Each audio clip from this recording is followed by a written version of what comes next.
My father wanted to name me Miranda. You don't maintain this body type without knowing sandwiches, okay? Topic 3 is wandering in the desert for 40 years.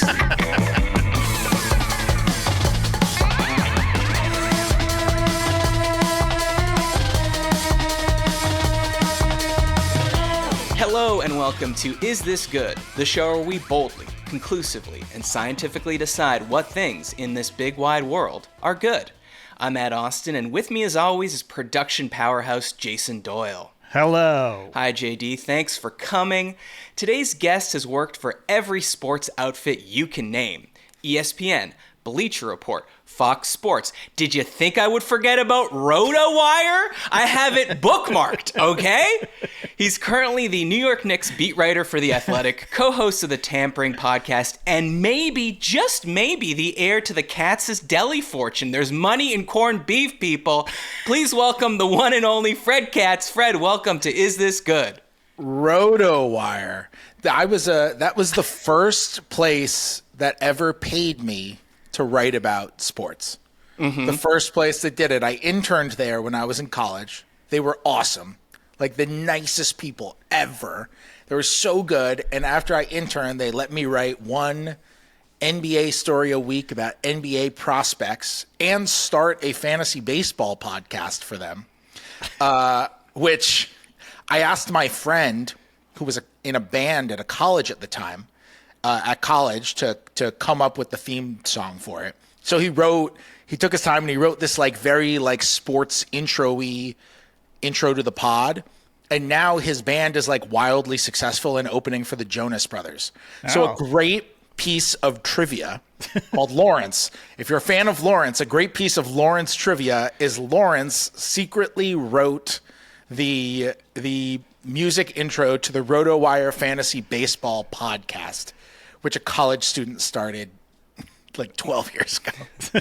Hey, so I'm glad you mentioned that on the resume. For Lawrence, it sounds like it was more like RotoWire, WROTE, huh? Yeah. It was honestly close enough to where it could have just been LimeWire. That's how long ago this was. Yeah, well, hey, they still made the LinkedIn page, but also on your LinkedIn page, and this was before RotoWire, so I guess that means they weren't paying you. You were the play-by-play man and color commentator for the Brewster Whitecaps of the Cape Cod Baseball League, which I guess is... Why is I guess all you can this just still on my LinkedIn? It's your LinkedIn, buddy. You can do anything you want to it. I know. Yeah. That was one of my summer jobs when I was in college, summer of 2010. I was if you're a baseball fan, I was a play-by-play color commentator in the Cape Cod League, which is the best college all-star league. It was awesome. If you're a baseball fan, Kyle Hendricks was on that team. He was the best. He was actually not the best player. For anyone listening, I'm shaking my head. I don't know who that is. Oh, Kyle Hendricks is a really good pitcher. I'm happy for him. But I'm not going to let you come onto my show and start listing baseball players. This isn't the Remember Some Guys podcast. I mean, what are you going to come out here and say Oil Can Boyd? We don't want it. This is why I always podcast well with Taz, because I can start dropping people. And he'll be like, yeah, he'll make so much of a better reference than Oil Can Boyd. Taz will throw out like a Jeff Rebele reference, and I'll be like, yes, that's where it is. 1999 Kansas City Royals utility infielder. That's where we're going. We're bringing up the people you don't remember. And Kyle Hendricks is not random. Led the league in ERA, led the National League in ERA in 2016, was on the 2016 Cubs. Legendary team that won the World Series first time in 108 years. My head. He's talking right over me. He's not reading social cues. He's And you know what? Fantastic guy, Kyle Hendricks. He was great. He was such a nice kid. All right, shout out to Kyle Hendricks. Fred, my first question for you is this. What the fuck is wrong with my name? Because it's also my name and I don't acknowledge it? That's correct. Well, there's a lot wrong with your name. Okay. First of all, it's not my name. And that's really what I would say is the worst thing. Second but you of all, are technically Matthew Katz. Is it Matthew Fred Katz? No. It's not Matthew Fred Katz. It's Matthew David Katz. To be clear, I did not change it to Fred. That's not what happened here. My third grade teacher nicknamed me Fred. I don't. That's not a nickname. I don't remember why. When it happened, not only was I 9 years old, I also, in all likelihood, didn't have the reaction of like, oh, well, this is a life-changing moment that will forever change how people refer to me. And I was a goofy 9-year-old kid, just as I'm a goofy 9-year-old kid still, and clearly thought it was funny. And definitely perpetuated it because I thought it was just like funny and weird and offbeat, like who goes by Fred when it's not their name. Right. And my teacher kept calling me Fred, so all my friends started calling me Fred. And then by the time that I was maybe 11, it had branched out to where it wasn't just like my friends calling me Fred. Teachers started calling me Fred. And I was really introducing myself as Fred because it's weird to have two names. Like, there's a reason why, like, your name is Matt. And so people call you Matt or some variation of Matt. It would be really complicated if you had 17 different names. Yeah, but I have People a would think you were a crazy fugitive. nickname. I have a crazy nickname, Fred. It's Peter. Like, it's not a nickname. You can't nickname someone another real name. Like, Yeah. it's irksome to me. So your license says Matthew David then. Yeah, that's my name. That's my legal name. Anything that's legal, I have to say Matthew David on. License. Okay, so if you were in a store and you heard someone say Matthew, you would turn around. I don't know, maybe not. Sometimes I do, sometimes I don't. If someone says Fred, turn around. Someone says Matthew, sometimes I do, sometimes I don't. I mean, like my mother calls me Matthew. She's the one. But when we're in front of other people, she calls me Fred. Okay. Interesting. My dad calls me Matt, and when we're in front of other people, he calls me Fred. And my brother and I exclusively refer to each other either as brother or bruv, and that's it. Interesting. Okay. No So it's all bro. settled. No bro. No, bro. Just ask. Kidding All right. me? I'm not in Sigma Nu. So don't get confused. So if JD says, "Oh, Matt, this reminds me of something," he's talking to me, not talking to you. Okay? Well, clearly. Yeah, I don't really identify with Matthew. I don't really hear Matthew and think of it as my name. Like, for example, like I don't see an NBA player who's named Matthew and I'm like, oh, a Matthew. But I do when people refer to Fred VanVleet, I'm like, oh, there's a Fred. Yeah. JD, can you cut his mic? He's doing it again. Now he's just naming NBA players.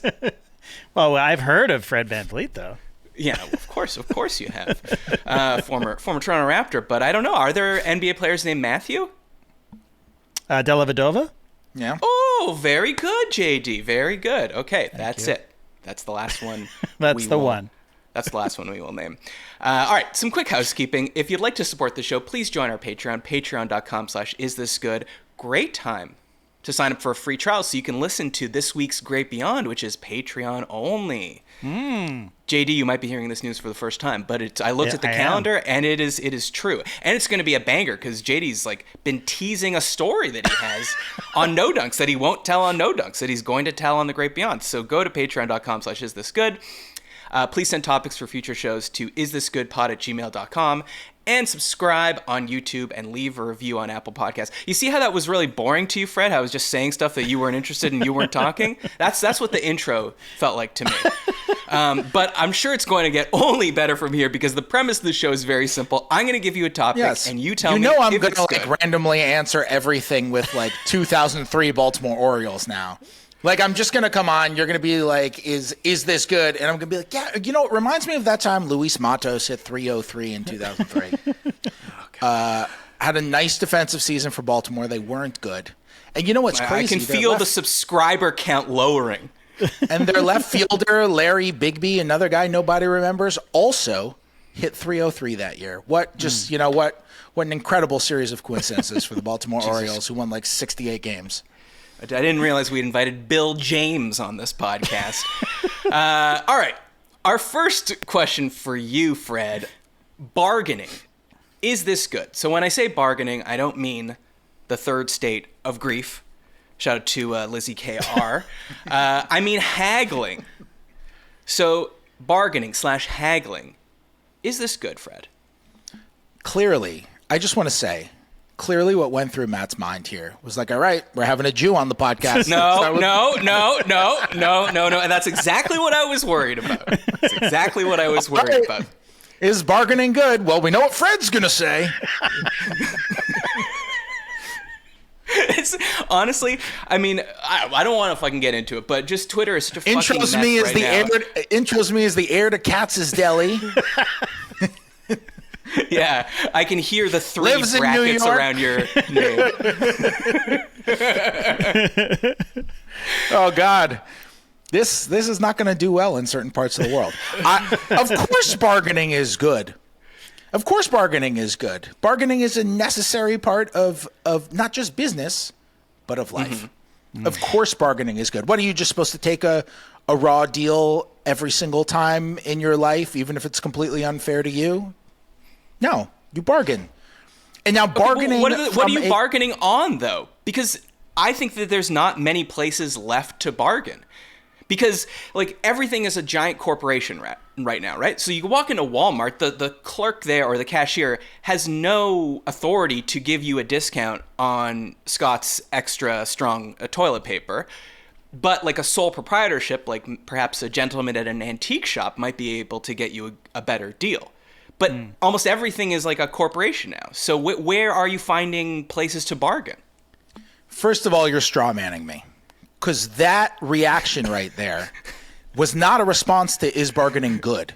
It was a response to is bargaining effective. And in that case, if you're at Walmart, it's not effective. However, where bargaining is both effective and good is on the grander things. For example, when you're going to Walmart and you're buying toilet paper, for the average person, if you try to get the price of toilet paper down 25 cents, that's not really going to be a life-changing amount of money. You're not going to be on your deathbed and be like, oh, if I had those 25 cents, I would have gotten my dream house. That's not going to happen. However, where bargaining comes into play is on the huge expenses that you have in your life. And that is when you can save the huge amounts of money, such as buying a house or leasing a house or an apartment or a car, the ones that are the huge expenses. And if you walk into a car dealership and you say, hi, I would like to lease this Volvo XC60, which is, by the way, the SUV that I randomly love and would love to be able to get one day. And you walk in and you'd say, I'd like to lease this Volvo XC60, which they totally renovated in like 2017, rebranded, and it's a beautiful car, drives amazing, still so safe, but it's like a really cool car. Better, by the way, than the Audi Q5. And neither Fred, of which I have. Are you not doing well, Fred? You're not doing so well right now then, financially speaking. Oh, I own none of these cars. I drive a Mazda, to be clear. But okay. You go in, you get quoted. For example, I go into a Volvo and I just want to see what the price is. I like going into car dealerships, seeing the prices. I like cars. I'm interested in cars. Just seeing the prices, see what I'm at. I ask for a quote. They say the lease for the Volvo XC60 is $1,100 a month. First of all, way more than I'm able to pay. Second of all, way more than I'm willing to pay. And third of all, so much way more that I'm like, screw it. It's not even worth having a conversation because this is ridiculous. I'll never get it for something that I can afford. But if it were a little high, what am I supposed to just be like, okay, they said 1,100. I guess they know what they're doing. No, you bring it down. The car, even a car that you can afford, you save your money. In the long run, it saves it. Same thing with a house. Oh, this house is listed at price X. I guess I got to pay price X. No, maybe you can get it for 15% less.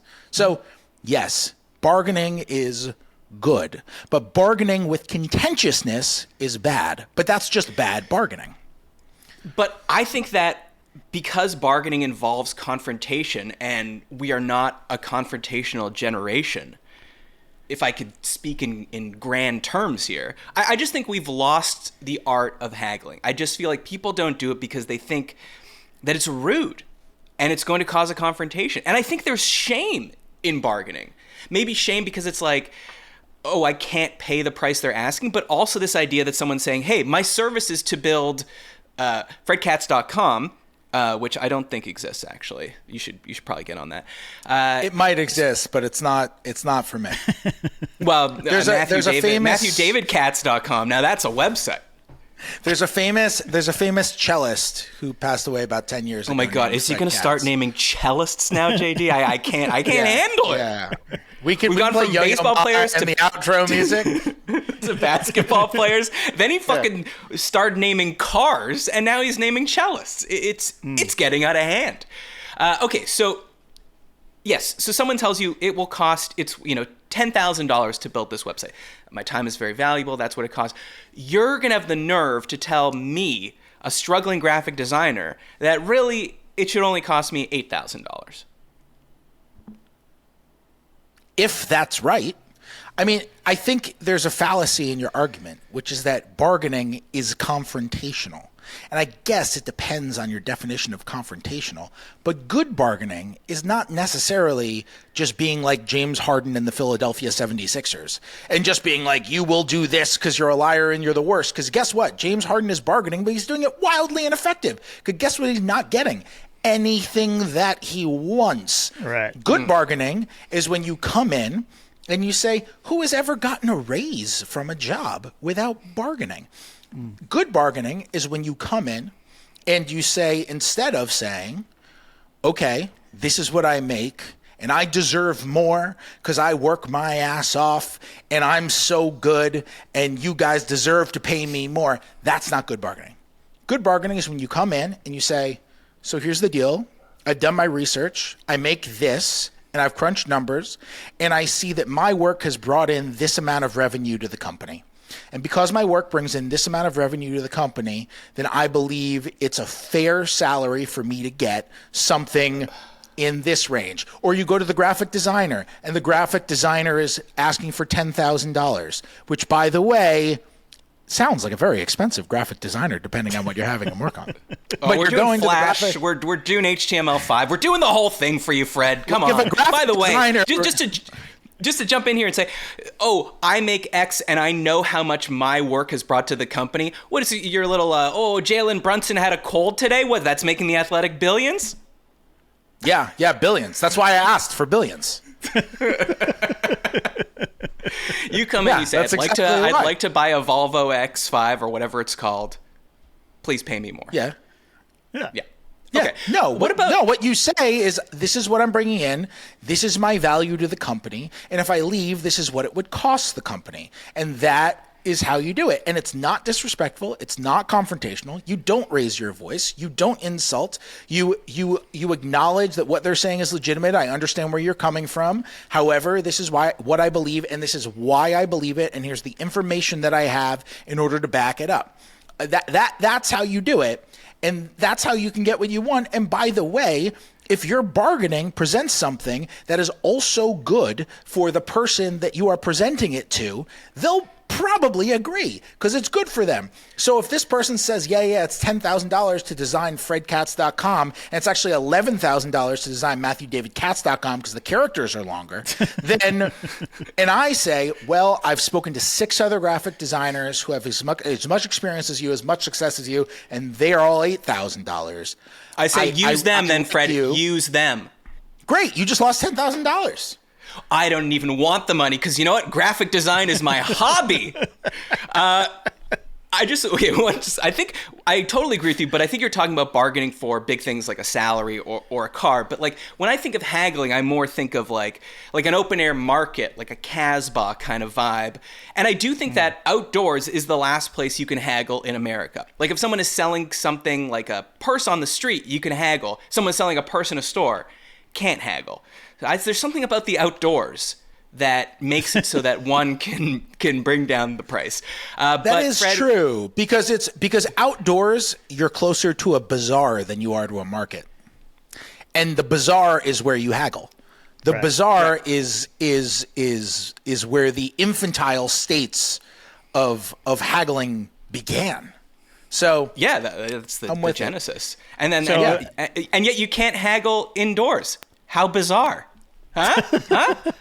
All right. Are you guys haggling at a farmer's market, for example? It's outdoors, but it's a farmer. Right. You know, it's no, you can't. You no can't. way. They're our greatest Americans. No way. You cannot haggle with them. Okay, all right. It's also just like it's not worth it to haggle over a pear. Oh, here we go with the fruit. No, we're not talking about fruit. That's going to come up later. All right. I'll pay way more than whatever that farmer's market is charging. 51% of people say haggling is not good. It's actually honestly closer than I thought. Next question. That's because only 20% of people are good at haggling. I think that's right, Fred. I think that people are saying it's not good because they don't like doing it. But the reality is it is good if you can stomach it. But a lot of people can't stomach it. That's right. Teach your kids how to haggle. All right, next question. Seba C asks, shoes for men that make you look taller, are they good? So I'm just going to read a quick email here. Hi, Matt. I love the show, and I'm always excited to hear the next episode. I thought a good topic to debate would be shoes that boost your height. I personally am a 5'5" short king, and I know you are too, so I want to know what you think. Keep up the great work. Thanks again for the amazing show. Seba from Scotland. And as I'm reading this, I'm sort of realizing that you accused me of using the first topic because you and I are both Jewish, and a trait of some Jewish men is that we tend to, not always, stereotypes, not true, on the short side. So I guess 2 questions. Shoes for men that make you look taller, are they good? And also, how tall are you? Yeah, topic 3 is wandering in the desert for 40 years. Is this good? Topic 3 is maybe putting a little schmear on a bagel. What do you think?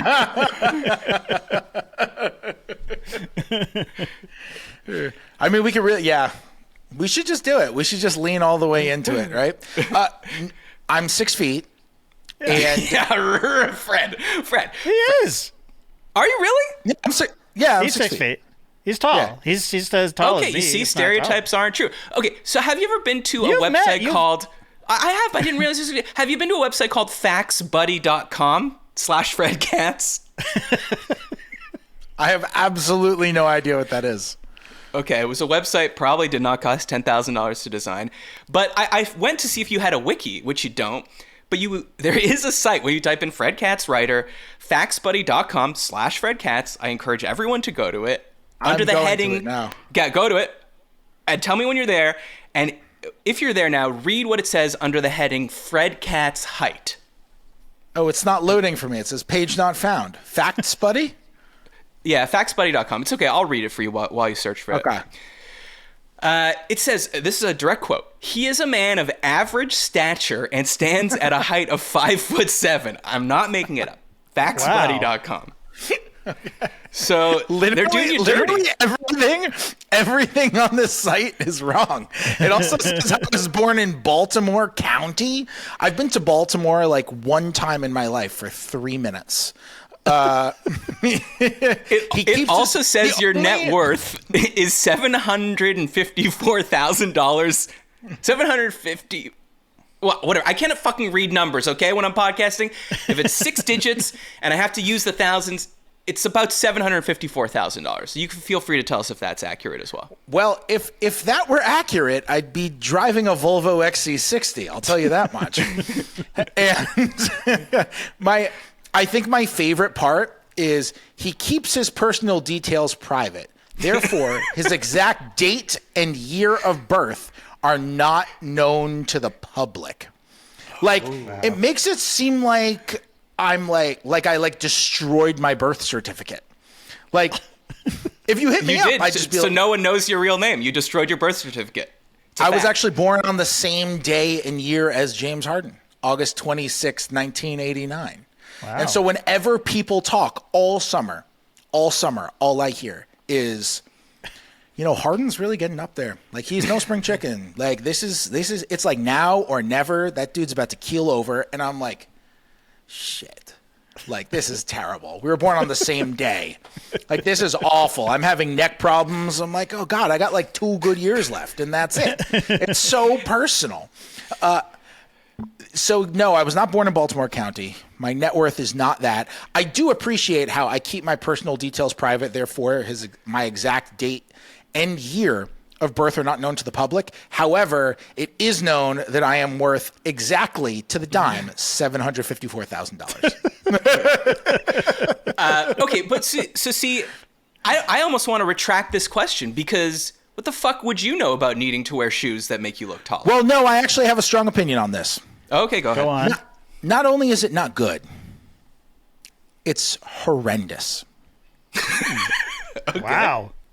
It's an abomination. It's horrific.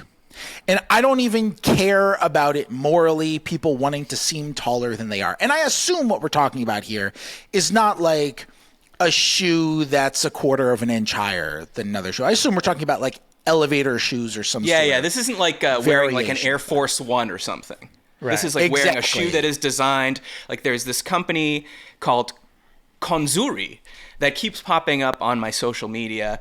And these, video, sort of man on the street videos where it's like, they'll pick like two guys and one will be taller than the other. And then they'll put the shoes on the shorter guy and then the shorter guy's taller. And then the taller guy's like, hey man, what the hell? Like this was my whole personality. I don't know why, like these videos are not coming up for you. So somehow the algorithm knows I'm short. Wow. I mean, is it because I keep watching TikToks about Napoleon? I just like French history, Fred. So I don't feel like you can comment, but I also agree they are not good because people will tell you being short is embarrassing, right? Or it's a bad thing. So if you try to look taller, you're basically agreeing with them. You're saying like, yeah, you're right. And I'm going to try to look taller, even though I'm not. Well, it's not even that. If you're embarrassed, we all have physical traits of ourselves, whether it's height, whether it's skin, whether it's physical appearance, whatever. Like we all have really like self-conscious parts of us about physical traits, like no matter who we are. Like I'm sure Kendall Jenner has something she is self-conscious about, right? And if you Fred Katz thinks Kendall Jenner is super hot. That's what I'm hearing. if you wear really high shoes to look taller, everyone will just see the freaking shoes. Like, no, they're very good. These Konzuris are very good and very comfortable, I must say. No, just kidding. They are not very good. They are very easy to tell. And here's why I drop it from they're not good. And if everybody sees you wearing the shoes, then like that's what's embarrassing. For example, the gentleman who wrote in said he's 5'5". What did he refer to himself as? Not a short dweeb, a short king. A short king. That term was just invented like 3 years ago. You don't know how we suffered before with Jabuki. I know, but the young white reason... tweeted that the short king. Our lives are so much better. Until then, all we had, Muggsy Bogues was all we had to hang our hat on. And Napoleon. The reason that term exists is to empower a physical trait that people might be self-conscious about. If you're referring to yourself as a short king, you cannot wear elevator shoes that are bumping you up 5 inches because you're showing off, oh, I'm no king. That's short peasant shit right there. That's terrible. And the reason that I say that it's not just not good, it's an abomination, is because, like, look, there are shoes that exist not necessarily to make someone look taller. And by the way, everything that I'm saying right now does not apply to women wearing heels. But okay, what about a woman wearing a push-up bra? Because you could say you can't, as a man, wear the shoes, because if a woman likes you because she thinks you're taller, then when you come home and you take off the shoes, she's going to realize you're shorter. What about a push-up bra? You know what I'm not going to do right now? I'm not going to sit here and comment on women's bosoms on a podcast. Oh, but I bet you love Kendall Jenner. I bet you think she's got quite a pair, don't you, Fred? I think that's just a whole category I'm going to pass on. Wow. Every time I see these shoes, and I say this as like a huge sneakerhead. I love sneakers. And you'll be walking through and like some of them, like these unbelievably expensive designers make shoes with ridiculously high soles. Like it's a style. Like it's not just like Alexander McQueen makes these like $1,200 sneakers, which I don't own, makes these like $12,000 sneakers. And they're $1,200 sneakers, I should say, and they're probably 4 inches off the ground, and it's a style, and I just think they're hideous. I've never seen sneakers with a 2, 3, 4, 5 inch sole that I didn't think was just a fashion abomination. So I am I am just totally out on it. They're terrible practically. They're terrible for self-esteem. They're terrible as a mode to try to fix your self-esteem, because everybody's going to notice, and then people are just going to talk shit on you. Like if I met someone who was 5'5", I wouldn't be walking up to that. I wouldn't meet that guy and be like, that guy was 5'5". But if I saw somebody who was 5'9" and he was wearing 5-inch soles, and I was like, that dude is insecure. Like it is. That's when the comments come. So it doesn't even work from that perspective. Like, it's terrible all around. There's nothing good about it, and it doesn't even look good. Yes. Well, Fred, the people agree with you. 82% of people say shoes for men that make you look taller are not good. And for the record, I don't know if this is a thing in, amongst women, if they say like, well, you can't wear that padded bra because then once you get home and you're naked, then he's going to know. You know what he's going to know? That you're naked, and he's going to be happy. I think, but again, this is not really as stigmatized as height is for men. And before we move on, I do have to do my quick PSA here. I wrote down the statistics. If you have height filters set at 6 feet or above on your dating app, you are immediately excluding 85% of men on the app. Doesn't matter to me. Happily partnered.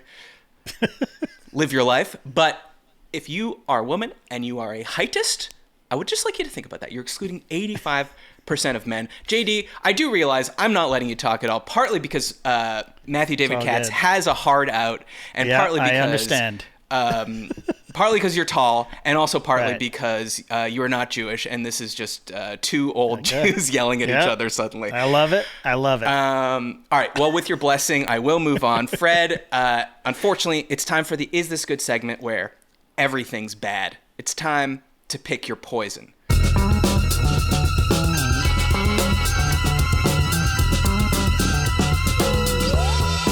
So here's how it works. I'm going to give you some related options that are all bad, and you have to pick your poison. So whichever you consider to be the least worst option. Today's theme is names. All right, so let me set this one up for you. Elon Musk. Okay, seems like a cool guy. Think we could all agree. He has 11 kids. I want you to pick your poison. I'm going to give you the names of 3 of his children, and you have to pick one that you would name your child. So your options are X Ash Archangel 12. That's, if you've ever seen it written, that's the one that's like XAEA-X11. Okay? If you're wondering, it's just the letter X. Then the AE is pronounced Ash. And then A12 is an homage to Archangel 12, which Elon Musk said is the precursor to SR-71, the coolest plane ever. All right, Fred Katz, here's someone that's nerdier than you. He'd be even a worse guest than you, coming on here and just naming planes. Okay, that's your first option, X Ash Archangel 12. Second option, Exa Dark Sidereal. Or third option, Techno Mechanicus. So I would like you to pick your poison here. You got to name your kid one of these 3 names. What are you choosing? So before I answer, I will say none of these really stress me out, because by the time we get to 3rd grade, his teacher is just going to call him Fred. And it'll be fine. Yeah. Secondly, I will say that the night that I was born, you want to hear nerdy. On the night that I was born, August 26, 1989, the Voyager, which for those who don't know is a probe launched by NASA in the 1970s, which has since gone past every planet in the solar system and has been like one of the greatest technological advances in the history of space and astronomy. The Voyager had just passed one of Neptune's moons. The name of the moon was Miranda. And the night that I was born, my parents still hadn't put a name on the birth certificate. And my father, having seen that little penis and everything, wanted to name me Miranda after the moon that the Voyager passed. My mom says now, her recollection of it was that she says, if we name him Miranda, we're getting divorced. Fortunately, my parents waited 21 years before they actually got divorced. And a happy ending all around, and my name is not Miranda. Well, it's funny you should say that. It's funny you should say that, Fred, because to me, you are such a Miranda. You know what Miranda would do? Miranda would haggle. Miranda's a haggler. She would totally haggle. But it is funny you mentioned that because, and JD, I don't know if you did this when you were naming your two children, Lincoln and Jackson. You know, you do that thing where you're like, let's figure out the name we want and then figure out what the bullies are going to call them. So it's like if we name our kid Richard, people are going to call him Dick. If we name our kid Jack, they're going to call him Jack Off. You name your kid Luke Puke, perhaps Lucas Mucus. Yeah. And Fred, if you name your kid Shelly, what are they going to call her? Smelly. Smelly Shelly. That's right. Yeah. God, that's why you're the best guest, Fred. Yeah, I can't name my kid Robert because then that'll be named Bobcats. Can't name a daughter Allison because then she'll be Alley Cats. Alley Cats, yeah. Oh, that's kind of cool though. I like that. But anyways, do you think that Elon Musk found a hack? Okay, can you repeat? Like, how can you? Yeah, I know, but I'm just saying, like, when you make the name so long, and so weird, it's almost impossible to come up with a clever name. All right, so your options are X Ash Archangel 12, keeping in mind the name the way it's spelled, Exa Dark Sidereal, or Techno Mechanicus. He's really thinking about this. So I'm trying to think of what the nicknames would be for each. I guess the nicknames for the first two would both be the same. You could just call them X. Yeah. But I don't want to name my, which is probably really weird for Elon Musk considering Twitter is now called X. Yeah, they're like, X. how's X doing? Loves X. He's like, Yeah. my child, or the social media platform that is filled with hatred and vitriol. It's kind of like a weird riff on all the George Foremans, you know? It's like if George Foreman had a social media site called George Foreman, and it just blew up. He does love X. Or if Elon Musk invented a grill called X, you know? Yeah, I guess the other kid you could call Tex. Yeah. Well, very Exa very southern. actually is that's Grimes's daughter, and apparently Grimes said that Exa goes by Y, like just the letter Y, or Y, like WHY question mark, or just question mark. I could not deal with naming a kid after a punctuation mark. No. And if I did, it would have to be a semicolon.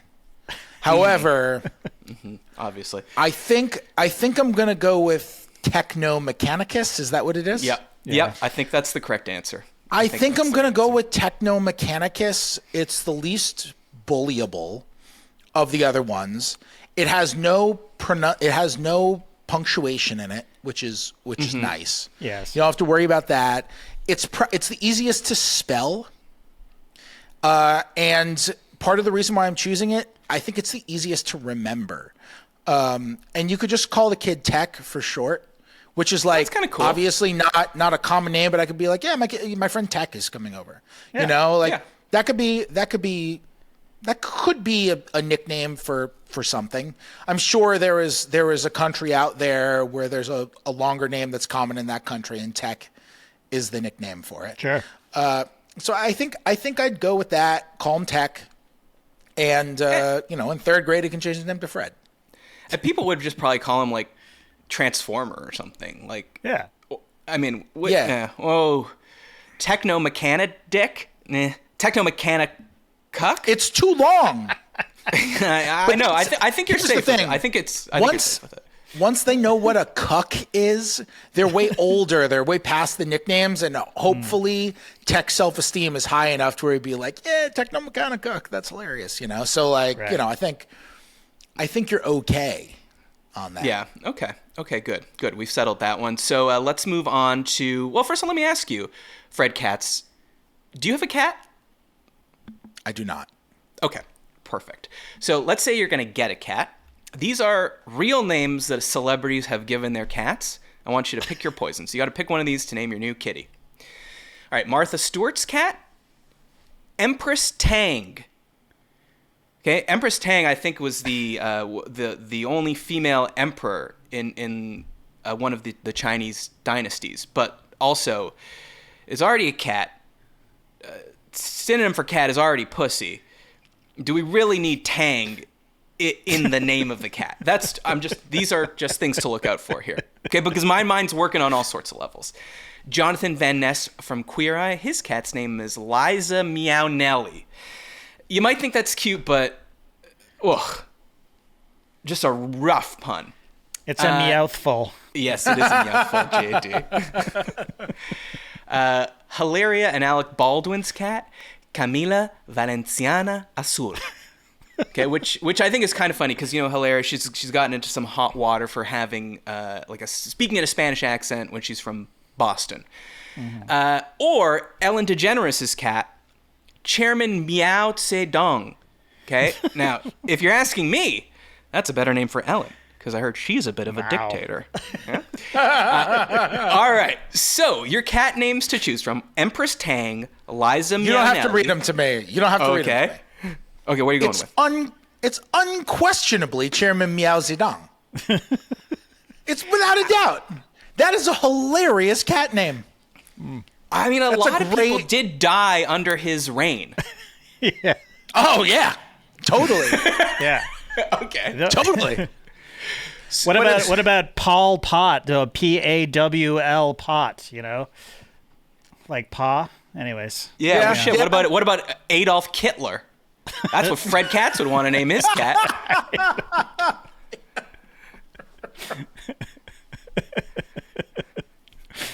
All right. You could go Adolf. You could go a lot of directions. We're not saying it's a great name.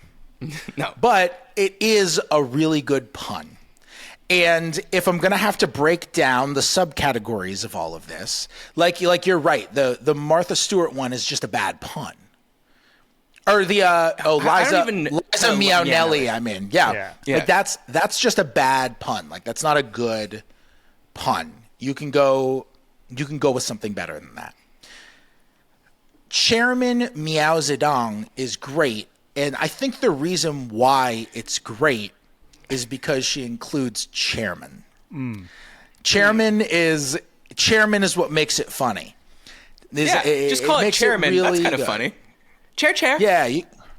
Yeah. But just including his title as part of the name is extremely funny. It makes it way better than just Miao Zedong. So I'm going with that. Look, a lot of countries have complicated No, I'm not doing this. He was terrible. But it's a good pun. It's a great pun. Adding the chairman makes it really funny. And what is the cat going to be offended by human atrocities? No, it's a cat. So you're not offending the cat. You can't expect much from the cat. And presumably, I'm not Ellen DeGeneres. I'm no Ellen DeGenerate. Like, nobody is going to know the name of my cat other than my friends. And my friends will just be like, Fred's such an idiot with his stupid puns with his cat. So, like, no one's going to be like, don't you know what Mao Zedong did? I'll be like, yeah, but isn't that a great pun? Yeah. Yeah. Well, we will expose you if you do that, which you are doing because as you've already committed to on this show, hope you enjoy your new cat. All right, on to the next. Fred, not everyone's going to agree with everything you say, even though you're a very smart guy. And sometimes when people disagree with you, you just talk over them. That's fine. But sometimes when you believe something deeply to your core, you have to stand alone on the edge of popular consensus. It's time for unpopular opinions.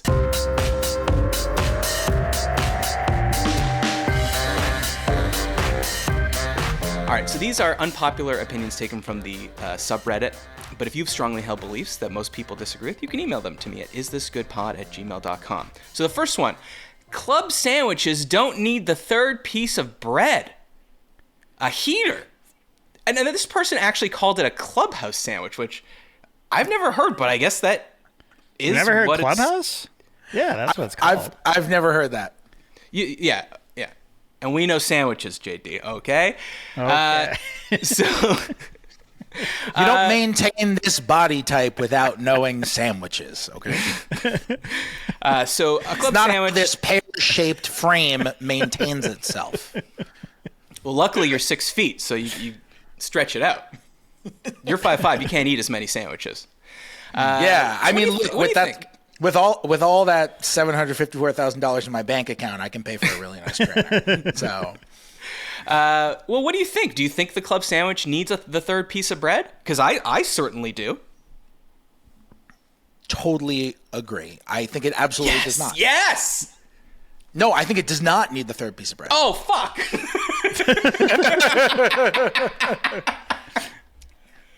And you know what?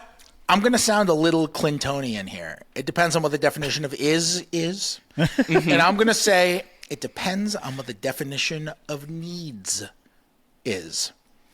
Okay. We know it doesn't need it because no other sandwich has it. And no one is receiving a Big Mac. You know what? Here's another unpopular opinion.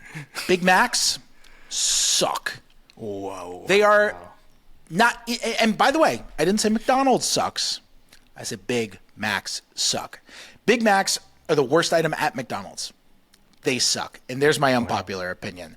However, you have never in your life received a wonderful, beautiful, delicious, crispy panini sandwich with incredible cheese melting out of it. And whatever it comes with, the meat that it's with, and the whatever the hell you want in it, and it's you take a bite and it's delicious. You have never said or thought after, if only it had a third piece of bread in the middle of it. The third piece of bread can throw off the ratio. It makes the eating process messier because stuff falls out the back when you take a bite. And sometimes it makes the sandwich so damn tall that you can't even bite into it because you have to like strain your mouth and you have jaw problems after and you have to go to the hospital. It's terrible. Okay. And you know what really proves it? What really proves it is that, and by the way, you say a Big Mac, a burger's not a sandwich. It's a cousin of a sandwich. They might put it under the sandwich category I agree with you there. At some restaurants, but that's not a sandwich. If I say, oh yeah, I'll have a sandwich when you go to someone's house and they bring me like a bacon cheeseburger, I'll be like, what the hell did you bring here? So here's the thing. It ruins the aesthetic of the sandwich too. What does every single club sandwich have? Which no other sandwich other than burger, which we decided is not a sandwich, has. A toothpick. A little toothpick sticking through it to keep it stable. And that's because it's called flair. Even the makers of the sandwich are like, this thing is so unstable, so unable to walk around without its head wobbling around everywhere, that what we're going to have to do is stick something that could stab you in the lip in the middle of this thing. So you have two options here. You have two options. Option number one, take out the toothpick at your own risk and have fun at the end of your club sandwich eating 10 to 30% of the remains that have fallen out of the sandwich with either your fingers or a fork or just leaving it there to never be eaten and wasting the food. Second option, take a bite and maybe stab yourself. And even if you don't stab yourself, the bite will not be as enjoyable because as part of the reason that you didn't stab yourself, you're going to be sitting there thinking, okay, got to be careful so I don't stab myself. There's a toothpick a quarter of a centimeter away from my lip, and that will be a very uncomfortable experience. Would never happen if there weren't the third piece of bread. Oh, so when you get a fun drink and they put an umbrella in it, are you furious? You're worried about the health and safety? No, because that's because of aesthetic. It's not because of practicality, and that is different. The umbrella is not causing bloodshed. That's the difference. Okay. We get it. I mean, and you can take the umbrella out. If you took the umbrella out, you don't like the umbrella, take the umbrella out. It doesn't change anything about the drink. It doesn't change it. It doesn't change. You take the toothpick out of the club sandwich. Toppling over. Okay, I like that it makes it special. It doesn't have to be like every sandwich. It has the toothpick. That's fun. It's cut in a different way than every other sandwich. It's those little triangle wedges. It's fun. It absorbs moisture from the mayonnaise and the tomato and the wet lettuce. It's an extra textural crunch because it's toasted.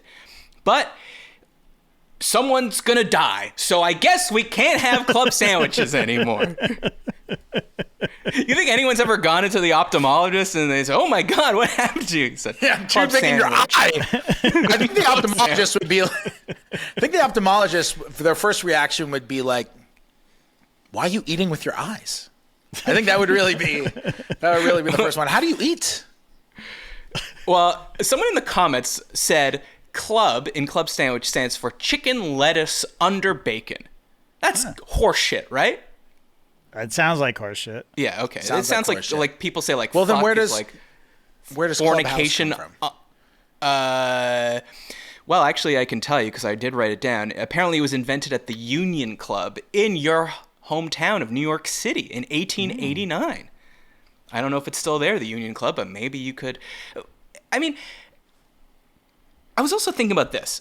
You know how or I often beat up on myself because I'm like, with all this modern knowledge that I know, if you put me in a time machine and sent me back, I wouldn't be able to help anyone with any inventions, right? Like nuclear fission or heart transplants or anything. But when then I think about how people are saying it was invented in 1889, like I could do that. I could invent a sandwich. I could be like, you already got coffee, now add some hot steamed milk to it. That's a latte, bitches. I just fucking invented that. A s'more? I could invent a s'more. So now that I sort of realize the inventions are multifaceted, I'm much more confident about going back in time and really helping people by inventing very good things like club sandwiches, which will have a third slice of bread when I go back and invent it. I'm going to go back to 1888, 1 year before, and I'm going to invent it. All right. Well, that's great that you had such a strong opinion about that. It's lucrative. It's going to be lucrative. Yeah. He's going to be the guy who invented the club sandwich, and he's not going to be able to tell anybody about it because there's no technology. He's just going to eat just hearty amounts of bread by himself in his club. Okay, I think we have time for one more to get you out by your heart out. Televisions do not belong in public places. Was that your wife walking into the room saying, Fred, we got to get out of here? Kind of. There was a look. Okay. What did the look like? Was it bad? No, it's fine. But there's a look. Okay. This podcast is called Is It Good? The look's not good. Okay. How many more minutes would you say you had before your wife pulls the Ethernet cable out? Let's go for a couple more. Okay, so just answer this one quickly. Televisions do not belong in public places. Because then we got to get to subjective trivia. We have to do that. If we don't do that, people will riot. Are we including bars? Okay, so let me read to you what this person said. It's annoying to be in the waiting room of a doctor's office, dentist's office, etc., and have a TV blaring in the middle of the room. Do we really need constant entertainment? Can I sit in silence with my own thoughts for 10 minutes, please? And it usually isn't tuned to anything useful like the weather or a neutral news station. Assuming the appointment is during the day, it's tuned to something that makes me feel like my brain cells are going to pop in my head, like Judge Judy, Dr. Phil, anything to have to do with domestic/family matters or anything produced by Fox. This guy sounds like he kind of sucks. But I kind of do agree that televisions, they're in too many public spaces. But yeah, what do you think? I agree. I agree with that too. When I'm in a waiting room, I'm never watching the TV. It's annoying, and especially nowadays when everyone has a smartphone, it's like if you want to watch something, you watch it on your smartphone, or you're listening to music, or you're listening to this podcast, or whatever, and the noise from the TV distracts you from it and makes the experience worse. So I'm with that. However, sports bars are really fun. I love going to a sports bar to watch a game or something like that. So I can't go that far. Yeah. But I agree in a doctor's waiting office. When I was in Michigan last year, I went to a dispensary, walked in, and it was closing up, and they were playing Weed Law dispensary? and Order SV. Yes, and they were playing Fred Katz Law is and a Order. drug addict. Fred Katz is a drug addict. They were playing Law and Order SVU in the corner of the dispensary. Oh, not I good. go there, and I didn't like the selection, and so I left. And there was another one that was half a mile away. So I was like, I'll walk there. So I walked to the other one, and I go in, and there is also a TV, and they're also playing Law and Order SVU. And I was like, is Law and Order SVU just played it? Is this a law? Is this part of the weird legislation that makes this statewide legal and federally illegal? I don't really understand. But Law and Order SVU, according to my well-researched travels, is on at every dispensary in Michigan. There should be a strain of weed called Jerry Orbach. That's his name, right? Or Orbach, Jerry yeah. or It can Smack. be Dick Wolf would be better. Oh, yeah. Yeah, Yeah, or iced tea. I mean, I don't know. I'd buy weed. I mean, there's probably something called iced tea. All right, Fred, there's only one thing left to do. Please tell your wife there's only one thing left to do, and it's time for subjective trivia. All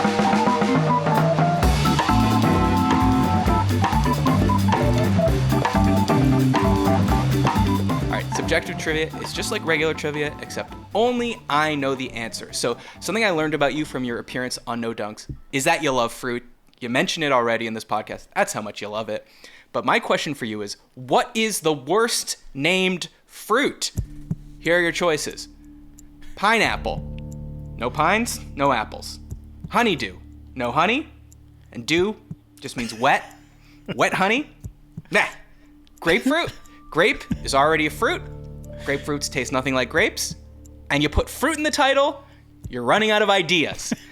And finally, kumquats, just for obvious reasons. So what is the worst named fruit? Your options are pineapple, honeydew, grapefruit, kumquat. I have my answer written here, so you know I'm not cheating. You're trying to get your answer to match my answer, but the best way to do that is to speak to JD and just go with your gut. And JD, it'll be very nice to hear your voice again.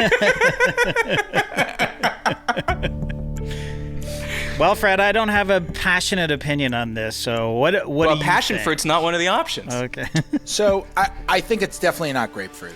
Okay. You know, this reminds me of that Seinfeld bit of what's the deal with grape nuts? Right. They're not grapes. They're not nuts. What are they? I would say I think Matt sounded particularly peeved about pineapple, and I do think that's a good one. You know, I think kumquat is too fun to say. I actually think kumquat's like a fantastic. Like I use that as a nickname for some people just because it's so fun to say. Kumquat. Honeydew is good because like honey is sweet, and when honeydew is good, it's really sweet. I also think it weirdly, it accurately describes what a honeydew melon is. Like, it is honey and dewish. And you can say like, honey, do you want some honeydew? And you can like, you go with that. So I think pineapple. Yeah. Although grapefruit, he sounded pretty annoyed about them running out of fruits, but it's not the only fruit with fruit in the name. Like you say dragon fruit, which is not, it's not a dragon, and it's not a fruit. Yeah. So like there are other fruits, passion fruit, jackfruit, jackfruit, which is kind of not even a fruit. Like you see like jackfruit tacos now at yes, it is a vegan substitute. Stuff. Yeah. So I'm gonna say pineapple. Yeah, I'm with you. Okay. Well, I'm sorry to send you off on your road trip on this note, Fred, but the answer is grapefruit. Wow. Because it's so the opposite. Grapes sweet. Grape juice versus grapefruit juice? Like if you were an alien and you were like, oh, I had grapes, I like those, I guess I'll try this grapefruit juice. You are going to be very disappointed. It's true. Grapefruit What can I tell you? What can I tell you? And I know you have to go, so I'm going to say this because I know you won't be able to push back. I hate fruit. I hate the texture. I hate the juice. I hate the stickiness. I hate the sound people make when they're eating a pear. All right, Fred, where can people find you? You can find me on Twitter at Fred Katz. And that's honestly it. You can read my stuff on The Athletic. I cover the Knicks for them and do some other NBA stuff. You can listen to The Athletic NBA show, and that's it. All right, perfect. Definitely read Fred. Not only is he a great writer, but he's very, very funny. Very charming fellow, and he's bringing in a ton of money to The Athletic, which is why they're giving him a big raise. Remember, support the show, patreon.com/. Thanks for listening. Thanks to JD. Thanks to Fred for coming on. Thanks in advance for leaving a 5-star review. For everyone, I'm Ed Austin, and this was good. See you next week.